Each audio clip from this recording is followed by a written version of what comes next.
We want to finish our year super strong, and we want to be profitable, and we want to know how to profit going into the year. We are on this ship, and no one on this ship shall fail. That's our mantra. No one on this ship shall fail. We are in tumultuous times, but it's about profit so that we can scale. So let's talk a little bit about our speaker. And so he is none other than a colleague of mine in another group, which is the M&A, Merger and Acquisition group. And that's where my company, Stewardship Masters International, we are also nested there. And Roy is a profound person in that group and a trusted advisor. So Roy is the principal and virtual chief information officer of Triangular Consulting. He is also the author of a highly informative business development and growth manual. By the way, I'll show it to you guys a little later. I left it in my other room, but the book is called Sky High Profit Rocket. I am strongly recommending that you all get a hold of that book. There is no fluff in it. It's real tools and everything that you need to grow your business. I can't even put it down, but I have to go get it from my nightstand and show it to you all before his presentation is over, or right after his presentation, that is. So Roy is able to show sharp business owners how to triple their leads, double their sales, and increase annual revenue for any business or product in 45 minutes. Without spending a dime on marketing or advertising. Yeah. Triangular focuses on small and mid-market businesses as well as nonprofits. Current clients are in finance, private equity and insurance to be exact, healthcare, and brick and mortar small businesses. Services include business strategy, product management, VCIO, cybersecurity assessment, risk assessment, IT due diligence, and digital transformation, such as strategy, application development, and cloud migrations. As our B2B presenter tonight, Roy will share the 5 levels in the profit formula that can be used to scale your business and is the driver behind every business decision that is to be made. Ladies and gentlemen, can you give a round of applause to welcome our speaker of the hour, Roy Pelicano? Winnie, you are amazing. You really are. So the 5 profit levers of the profit formula. So the first one of these is expense management, right? So here we have expense management, and we're going to go back to our P&L. And you'll see that we have expenses, right? And the reason why expense management is in the profit formula is because if you can increase your profit margin, you increase your net income. So by increasing your profit margin, you're going to decrease your expenses. If you can decrease any of these expenses, then you will increase your profit. That's where the expense management comes into play. Sort of like when financial advisors tell you, rather than going out and trying to invest in the stock market, if you're paying 30% interest on your credit cards, pay off your credit cards, because you immediately have just made 30% annual off of that investment. It's really about looking at the ways that you can save money. And we'll see that sometimes small amounts really grow and really add up. So you'll notice this is a multiplication sign here, and we have all multiplication signs across all of these. And that is absolutely critical to understanding the power of the profit formula, because the power of the profit formula is that each one of these items are not adding on top of each other, they're multiplying. And what you get is this multiplier effect. It leverages, it creates a power rule. And I'll show you in just a minute what that power rule will do to your business. But the fact that you are multiplying these things against each other all allows you to really sit down and understand and use the profit formula for your business. So the rest of these items, these other 4 items here, are all tied up here to your revenue section. So if the first one was about managing your expenses, The next four are all about increasing your revenue and understanding how you drive revenue. We have prospect database. So let's actually work backwards.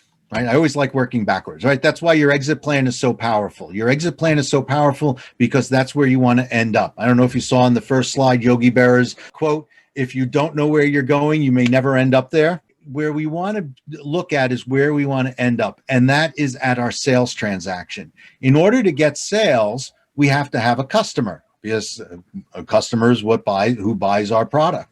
In order to get a customer, we need a prospect, right? So that's how this works. Prospect database is your database of people that you have who have either never bought from you or who have bought from you in the past and are positioned to buy from you again.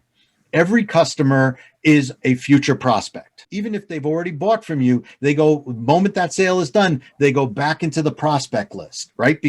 And it's actually easier to sell to those customers if you've done an excellent job, because as you sell to those customers, if you've done an excellent job, they want to buy from you again. If your value proposition really matches up with what their needs are and your product really satisfies what they need, then they will come back and buy from you again. If you don't treat your customers right, they won't come back to you. So you need to treat your customers right, because it's easier to sell to an existing customer to whom or with whom you've provided an excellent experience. Prospect database sits out here, and the larger your prospect database is, the larger this profit lever, this whole profit formula will exist. Just because you have people in your prospect database doesn't mean they're buying from you, or it doesn't mean they will buy from you in the future, or that they're going to buy from you today. So you have to convert your prospects into your customers. When we think about our marketing and our sales processes, that's really what we're thinking about, right? Marketing is often trying to communicate our value proposition to the customers. It's often trying to communicate why they should be buying from us versus our competitor. It should be communicating your unique selling proposition, your USP, right? This is what makes you unique over your competitors. It should be selling your market dominating pitch, right? You don't want to be competing with your competitors. Sounds funny, right? You don't want any competitors. You want to exist in a world where you are the only company, the only person from whom your target customers will buy. That's where you want to be. There are no competitors. So you want to be in a place where you dominate all the competition, so there is no competition. That's where we sit with marketing sales, right? So marketing sales are sitting right here in this prospect database and this customer conversion. And these are numbers that you need to manage, and these are numbers that you need to review on a regular basis, because the more prospects you can get, the greater your world is to convert people to customers. And the better your conversion rate, the better and greater leverage you get out of this database. And again, we're going to go through this a little bit in detail so it's more concrete. Finally, we go back to sales, right? So where sales come in, right? Because without any sales, there's no profit. Because there's no sales, there's no revenue, right? If we go back to our profit and loss statement, we need revenue. So if we don't have any sales, notice it says merchandise sales. It says music lesson income, our revenues, right? So we need sales, and the people with whom we make sales are our customers. Now, the important thing to know about your customer is this lifetime value of the customer. So the lifetime value of your customer is critical because it allows you to make certain decisions. And I'll give you one example. How much can you spend on marketing this week? Well, the way many business owners look at it is they say, okay, let me see. Let me pull out my wallet. Okay, let's see how much money I have. And Ronnie, I think Ronnie can probably attest to this. I think Ronnie's in the marketing world. Okay, let's see. I have, I don't have any cash, but I do have my credit card, right? So let me see how much I have on my credit card. Okay, so I've got, I can afford to spend $500 in marketing.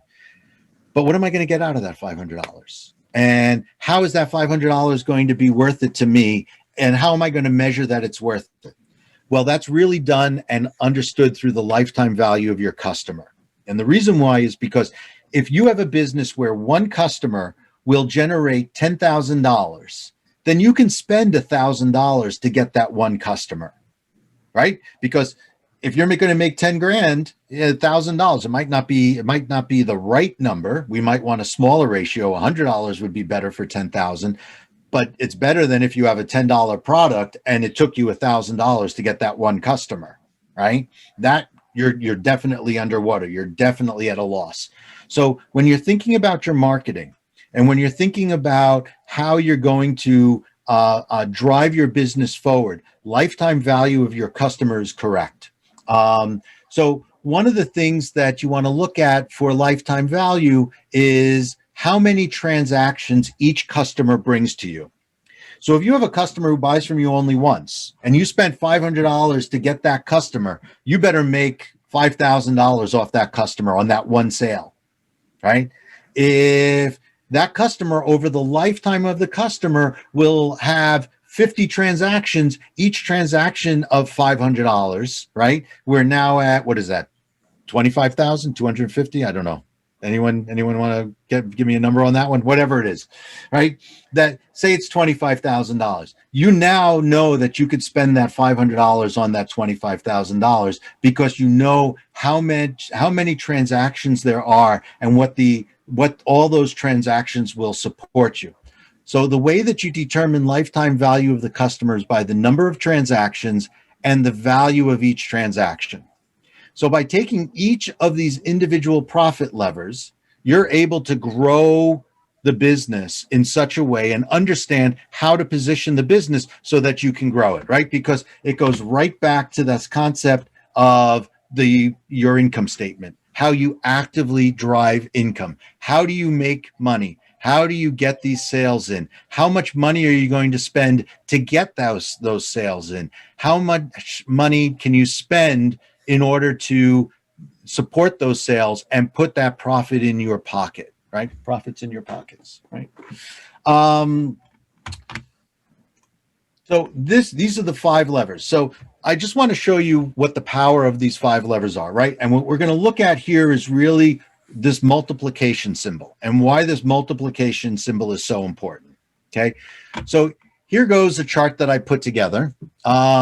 So let's say you have a $100,000 business, right? Your business today is making $100,000. If you have no growth at all, 10 years from now, your business will be making $100,000, right? So it's $100,000 a year over 10 years. You've made $1 million over those 10 years. You say, that's awesome. That's great. I made $1 million. I am a wonderful business owner. I'm incredible at what I do.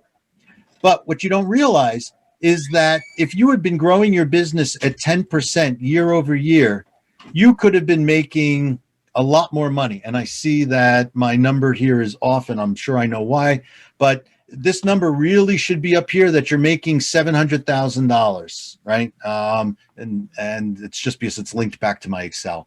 But you would be over those 10-year period, instead of making $1 million, you would have made $19 million with 10% growth year over year. Now, in order to get 10% growth year over year, it's a lot of work, right? If you had to do that year over year, you would be doing a lot of work, right? And if we take a look at what it takes to create your business, you would have had to increase the total number of your transactions by 10%. You would have had to increase the value of each transaction by, actually, it's more than 10%. You would have had to increase it by 1,000% on each of these, right? But if we do a 10% increase on each of these every year, we can achieve the same amount. So the value of the profit, the value of the profit formula is that by breaking down how you generate your profit into these 5 different levers, and then breaking down what you need to make every year, you can break that from having to do 1,000% increase in one of these to spreading it across 10% across each of these. You get this ability to grow, not just try to grow your customer base. Say you had 100 customers. You're not just trying to grow your customers from 100 customers to 1,000 customers in 1 year. You could grow your 100 customers to 110 customers because you're also growing the value of each transaction. You're growing the number of transactions that they're spending, and you're growing your conversion. Plus, you're decreasing your expenses. So by working on all these different levers at the same time, you're able to achieve something greater than you could if you tried to work on just one of these dimensions. And that's the power of the formula. Awesome, awesome, awesome. Okay. Are there any other questions? Because we have actually got to the end of the presentation, and Roy's information is up there. I wanted to show my book whenever the opportunity comes back when we got the screen, but I want you all to take a screenshot of Roy's information. What you just heard from Roy is just a tiny bit, when I mean tiny, tiny bit of the wide scope services that he offers. You guys got to get to know Roy, okay? And you can reach me. I will connect you to him in case you lose the information.